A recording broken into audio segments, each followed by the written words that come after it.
이 보도자료 나왔고 적중됐다고 해서 너무 흥분하실 필요 없어요. 이거 그냥 원리를 빨리 알면 돼요. 제2의 공릉동 같은 사례는 전국에도 지금도 그리고 내일도 내일 모레도 계속 생겨날 겁니다. 우리가 시간이 없어서 못 찾을 뿐이지. 네. 예. 그래서 이 원리를 아는 그 투자자가 되셨으면 좋겠습니다. 네.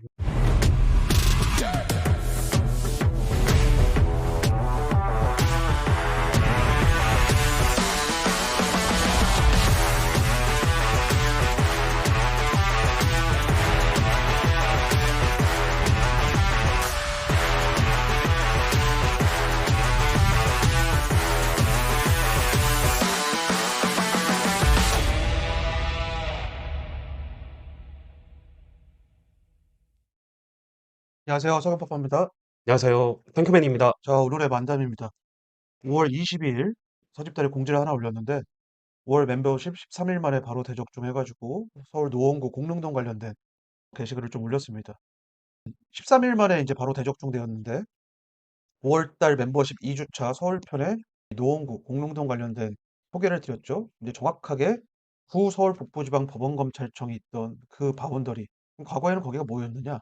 서울 북부지방법원검찰청이 소봉구 지역으로 옮겨지고 이제 비어있는 해당 구 법원검찰청 부지를 이전 서울시장 민주당인 박원순 서울시장은 도시재생 관련된 거점으로 활용을 했습니다. 그러면서 거기를 도시재생 관련된 거점으로 활용했다는 걸 뭘 의미하냐면 박원순 서울시장 시절의 도시재생은 절대로 재개발 안 해주겠다는 그런 의미입니다. 그래서 그 주변의 저층주거지, 노저층주거지들을 그 땅의 용도를 좀 더 좋게 상향해주지 않고 재개발을 인허가해주지 않았다는 의미죠. 근데 이제 새로운 서울시장인 오세훈 서울시장이 오면서 2세대 도시재생을 통해서 도시재생을 하더라도 재개발을 섞어서 해야 된다. 이제 일자리 사업, 도시재생을 통해서 일자리와 그리고 상권 활성화를 조금 더 적극적으로 해야 된다. 그런 의미로 바뀌었습니다. 그래서 결국은 권력자가 바뀌면 도시계획은 바뀌게 되어 있고, 그래서 해당 지역 분석을 열심히 하는 것도 물론 좋지만 이러한 원리를 알아야 돼요. 왜 권력자가 바뀌면 개발 방향이 바뀌고 그로 인해서 투자자들의 투자 공식도 바뀌는지 어떻게 바뀌는지를 알아야 됩니다. 이게 정확하게 아주 교과서적으로 우리가 공부하기 딱 좋은 사례인데 이전 박원순 서울시장 시절에는 재개발이 안 되는 도시재생에서 현 오세훈 서울시장은 재개발을 인허가해주는 도시재생을 추진하려고 한다. 그래서 해당 부지에 대한 어떤 설명이 있냐면 결국은 그거죠. 그냥 방치해놨다. 그래서 저희용 부지다. 이거를 개발해야 된다. 이제 이게 핵심이고 결국은 아마 고밀도 개발, 즉 문화와 상권이 섞여 있는 복합 개발, 고밀도 개발을 하려고 할 겁니다. 근데 이제 공릉동 일대, 태릉입구 역세권이나 이 일대에 이런 고밀도 개발 사례가 있느냐? 있죠. 역세권 청년주택 사업을 했죠. 그 규제를 뚫고 해당 역세권 청년주택 사업 그 부지에 상업지역으로 변경해주고 고밀도 개발을 했습니다. 그래서 지금 오세훈 서울시장은 이런 식으로 역세권에 복합 개발하는 걸 굉장히 좋아합니다. 그래서 서울의 개발할 택지가 부족하니까 찾고 찾아서 결국은 지금 방치되어 있다고 표현되는 구 서울 북부지방 법원검찰청 부지를 활용하려고 한다. 그럼 이제 거기를 거점으로 잡아놓고 그 주변에 2세대 도시재생을 적용할 만한 것들을 우리는 찾아야 되겠죠? 2세대 도시재생이 뭐라고요? 재개발도 인허가해주는 도시재생. 그러니까 해당 바운더리에 기존 도시재생 지역이 있는지 있다면 그 바운더리가 재개발해줄 만한 명분이 충분한지 노후도가 되는지 재개발 사업성이 좋은지를 우리는 분석 들어가야 돼요. 그래서 지금 이미 강의 오픈하고 13일 정도가 지났고 보도자료가 오늘 나와버렸기 때문에 제가 강의한 부분은 적중이 되었지만 이거 지금 투자하면은 진짜 초고수들보다 늦게 투자한 거죠. 네, 늦게 투자한 거기 때문에 저희 서집달 멤버십 같은 경우는 투자를 하라고 멤버십을 구성하는 게 아니라 이러한 투자 공식을 익혀라. 익혀서 제2의 공릉동이 될 만한 곳을 들어가야 된다. 공릉동 사례가 이 최초의 사례일까요? 돈을 버는 최초의 사례일까요? 아닙니다. 법원검찰청 부지 개발을 통해서 돈 번 사례는 서울에 광진구에도 있죠, 이미. 그래서 얼마 벌었는지 일단 보여드리겠습니다. 구 동부 지방 법원검찰청을 이제 재개발하는 거죠. 이건 이제 국가에서 주도하는 사업인데 구이자형 재정비 촉진 기금인데 이런 매물들의 이건 연립주택인데요. 지금 네. 계단식으로 상승이 됐죠. 계단식으로 네. 상승이 됐는데 그 상승폭이 대단하다. 예. 이런 식으로 투자를 해야 된다. 그럼 이제 밑바닥 시세는 얼마였느냐? 요 정도 금액에서 진행이 되니까 20억 정도의 차익을 남겼다. 이게 이제 대단한 거죠. 그래서 네.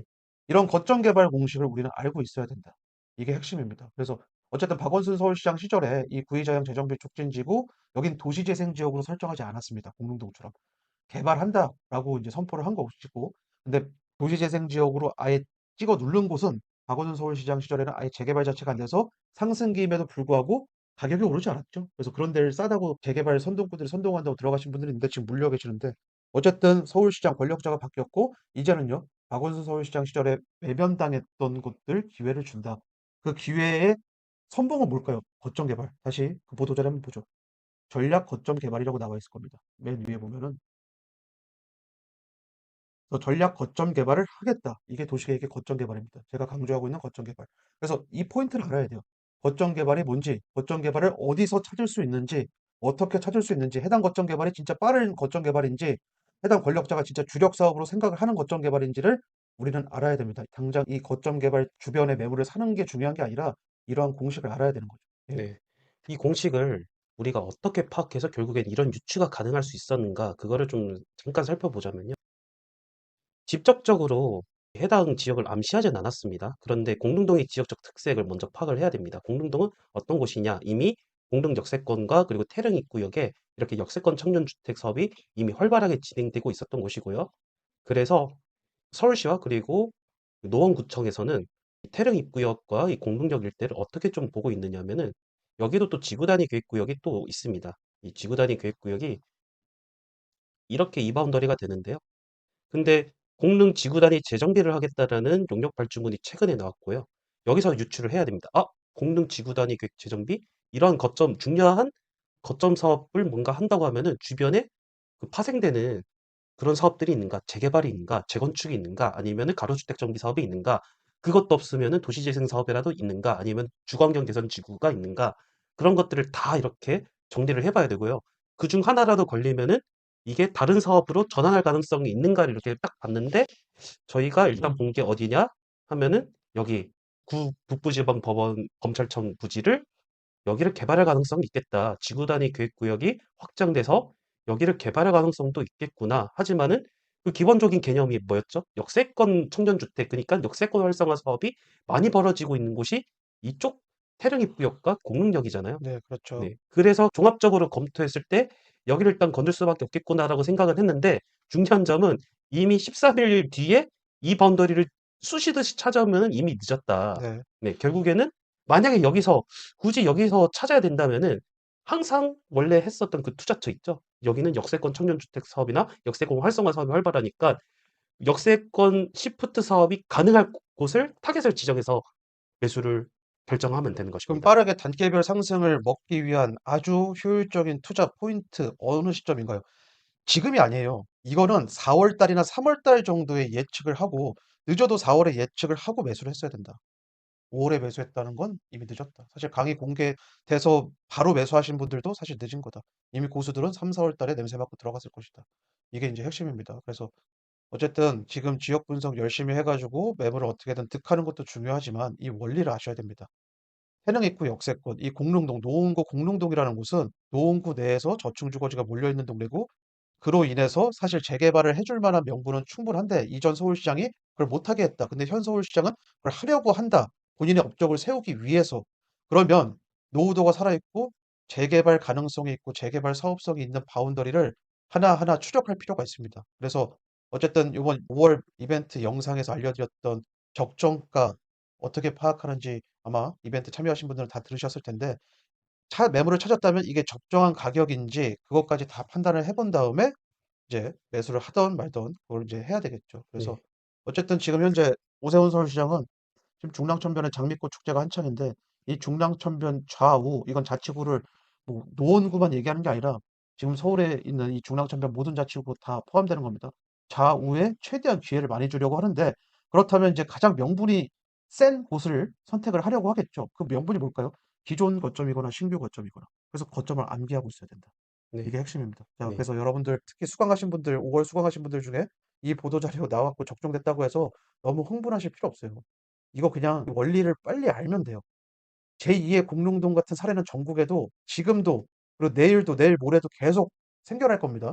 우리가 시간이 없어서 못 찾을 뿐이지. 네. 예.